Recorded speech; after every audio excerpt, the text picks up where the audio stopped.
IAS अधिकारी श्री संतोष वर्मा जी द्वारा ब्राह्मण कन्याओं के संबंध में जो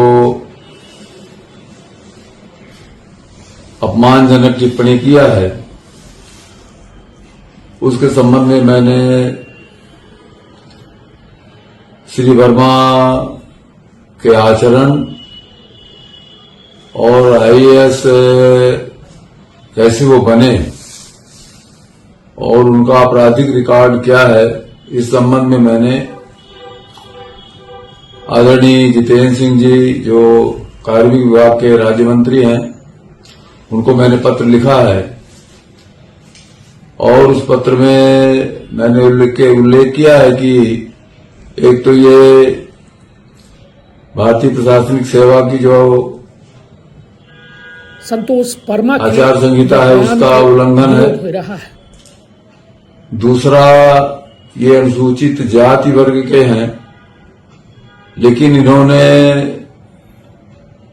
प्रमोशन के लिए आईएएस बनने के लिए अनुसूचित जनजाति वर्ग का सहारा लिया और अनुसूचित जनजाति वर्ग के ये कोटे से आईएएस बने हैं। तीसरा, इन्होंने अपनी पत्नी के साथ मारपीट किया, उसका एक मुकदमा कोर्ट में चला और ये जब इनका प्रमोशन की प्रक्रिया चल रही थी तब इन्होंने फर्जी राजीनामा कोर्ट के सामने पेश किया, जिसे बाद में चुनौती दी गई और ये माना कोर्ट ने कि ये फर्जी है और इस आधार पर इनके खिलाफ प्रकरण पंजीबद्ध किया गया और ये इनको जेल भेजा गया। तो इस तरह से एक आपराधिक अभी भी इनके खिलाफ वो मुकदमा चल रहा है। तो ऐसी परिस्थिति में किसी भी अधिकारी को पदोन्नति देना उचित नहीं था, परंतु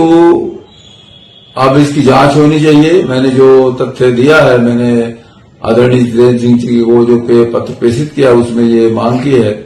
कि इस तरह से इन्होंने जिस तरह का आचरण किया है, एक तो आचार संहिता का उल्लंघन किया है इन्होंने, दूसरा एक आपराधिक कृत्य किया है। तो इस तरह से ये इस भारतीय प्रशासनिक सेवा के लायक व्यक्ति नहीं है। दूसरा, इन्होंने केवल एक जाति की लड़कियों का अपमान नहीं किया है, बल्कि आज जो प्रधानमंत्री जी नारी सशक्तिकरण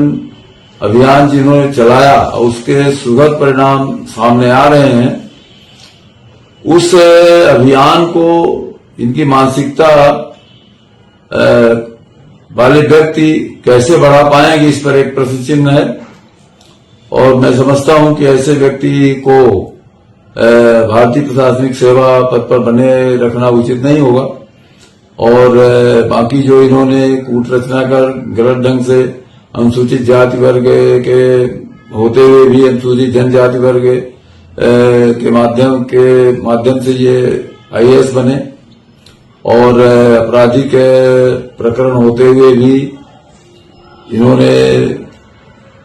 फर्जी राजीनामा लगवाया, पेश किया,